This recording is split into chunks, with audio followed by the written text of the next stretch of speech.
everyone, I'm Naima Ford Goldson, owner of Restore Order Professional Organizing, and today I'm going to show you some items that I use to organize my kids' space for virtual learning. So you'll notice behind me here I have a complete setup with a desk and shelves. A desk is definitely important for your kids' virtual learning needs. If you have a blank wall anywhere in your house, if you have a blank wall, adding shelves like this will definitely maximize the space. When we purchased this house, I remember thinking that this setup could go in this room.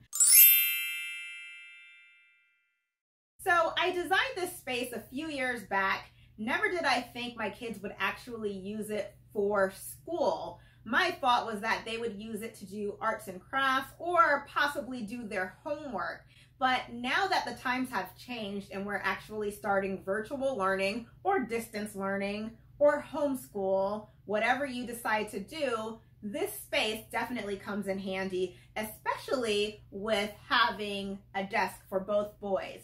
So on this side, this is Ethan's, and then this is Gavin's. And you see we have a separation of space down the middle. So they have their own sections. Each section is 30 inches in width. In my kids' school district, they have a virtual learning schedule where they're expected to start the day at 8 o'clock and then go through to 2:30 depending on how much work they have.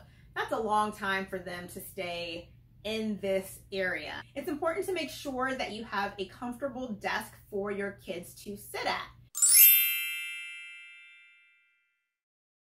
Both boys have a Chromebook and they have their mouse.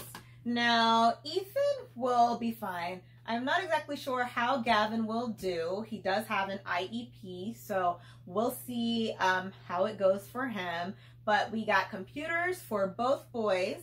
Another thing I like is this magazine rack, which can hold their books. So we have a book in there for Gavin, and if he has a journal, we can put it in there.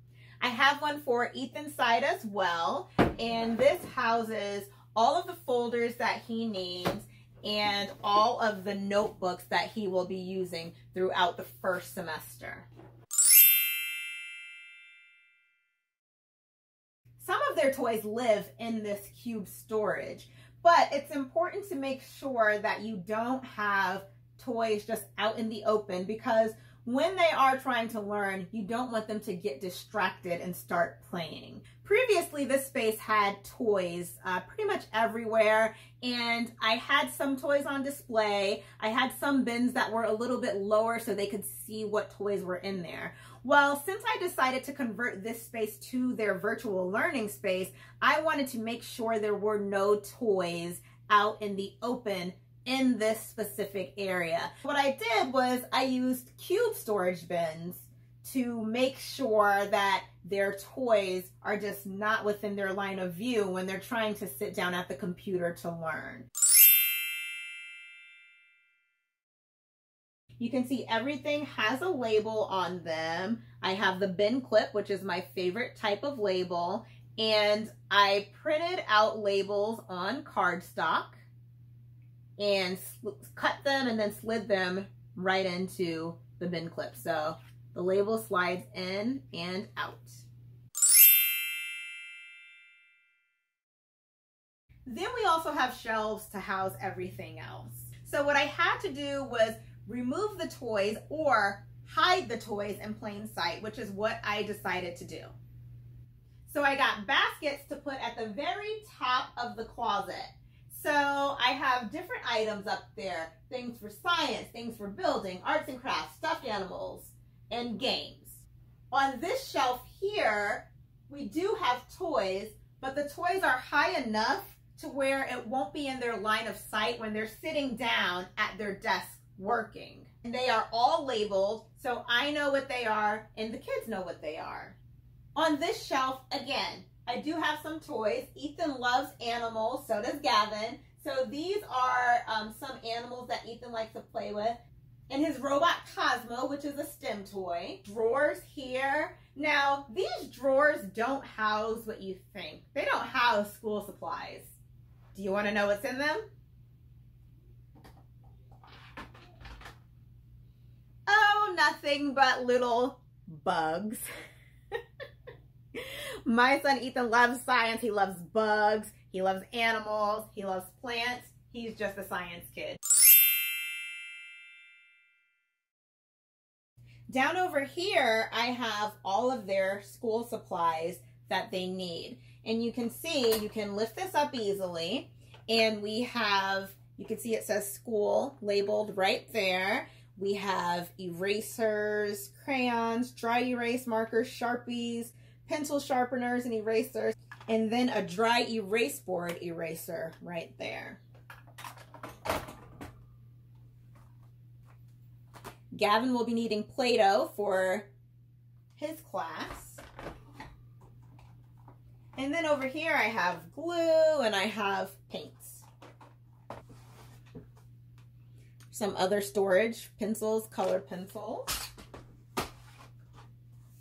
crayons and some markers. Down here we have markers. We have the pencils.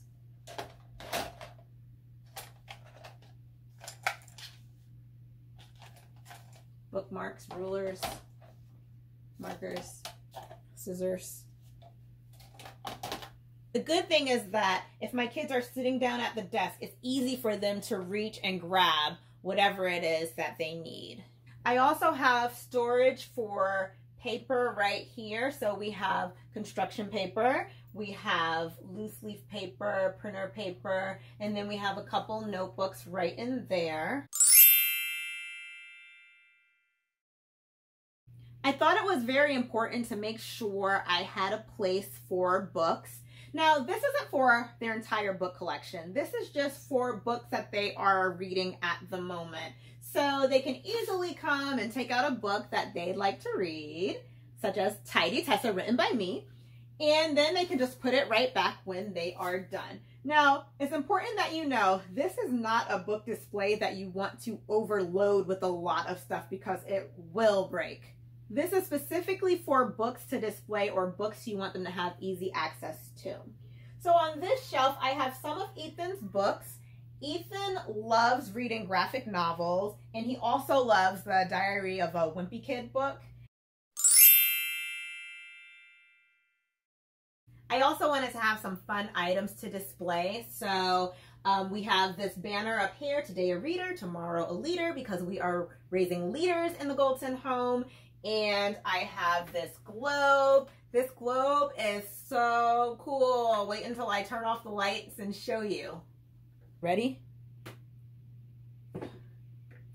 Look how cool it is.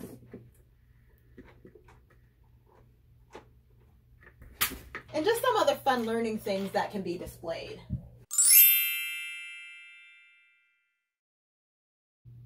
I also learned that having a timer for children when it comes to doing schoolwork is important. So I have one for both boys. So my kids love to play concentration, memory, whatever you call it. And we have those in here. In these drawers down here, I have puzzles. I have word puzzles, number puzzles. This is something that Gavin really loves. He loves counting. He loves spelling out words. So we have our puzzles in these drawers, and my kids know that these are specifically for their puzzles. Some other things that I have is a place to display their artwork. And then we have a little chalkboard. Not sure if we're really going to use that. Maybe I'll write Mrs. Goldson on there since I pretty much will be doing the virtual learning along with them for at least this semester. I have a cork board for when Ethan wants to post things. And then I have a dry erase board that happens to be magnetic, and Gavin can write out as many words as his little heart desires with the magnetic board and these magnetic letters. I love my new space.